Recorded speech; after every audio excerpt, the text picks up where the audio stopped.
Vancouver's incoming mayor says he wants the development industry to know the city is open for business on housing as the city banks on developer fees to support its capital plan. Mayor-elect Kennedy Stewart inherits the challenge of tackling one of the continent's most difficult housing crises when he takes office on Monday.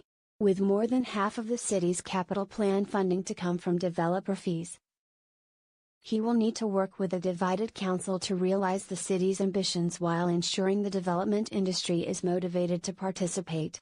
Mr. Stewart said he recognizes people may be feeling uncertain about what the new council, made up of 4 different parties along with an independent mayor, will do in terms of approvals for new condo or rental projects.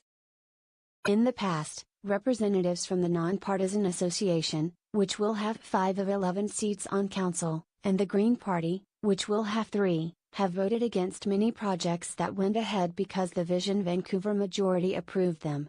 But Mr. Stewart, who has been meeting with each party to find out their priorities, said he is sure there are initiatives a majority of councillors can agree on. He'll aim to get those through to show the new council has a coherent approach to development. The early signals we have to send is that we have our act together and that we can deliver what the city needs, said Mr. Stewart.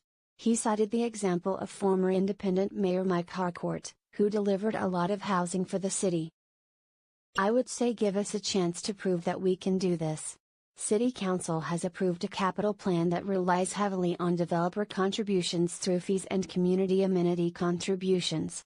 The $2.8 million plan, the largest the city has ever proposed, committed $540 million for affordable housing, $234 million for community facilities, $264 million for parks, and $311 million for transportation and streets, among other things. But more than half of the money, $1.6 billion, is supposed to come from development fees. Outgoing Councillor George Affleck said that could turn into a big problem for the city. "It's very, very risky to put out a plan that relies so heavily on this," Mr. Affleck said. He noted it's not out of the question that there could be a downturn in development if builders think they're facing a hostile council on top of rising costs of construction, land and financing. "I would say given the council makeup, there will be less interest in development in Vancouver," Mr. Affleck said. "If we approve capital items, we may have to borrow the money." The Green Party's Adrienne Carr said her team is committed to asking developers for more community benefits and more below-market housing in their projects than ever before.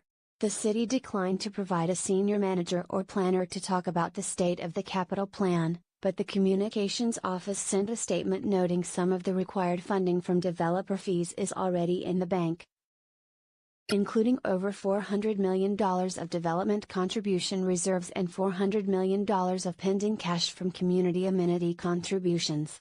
Besides Mr. Stewart's efforts to send clear signals to the development industry that their projects will get a fair shake from council, city planners are looking at rental projects they can bring forward in order to test new councillors' appetite for approvals.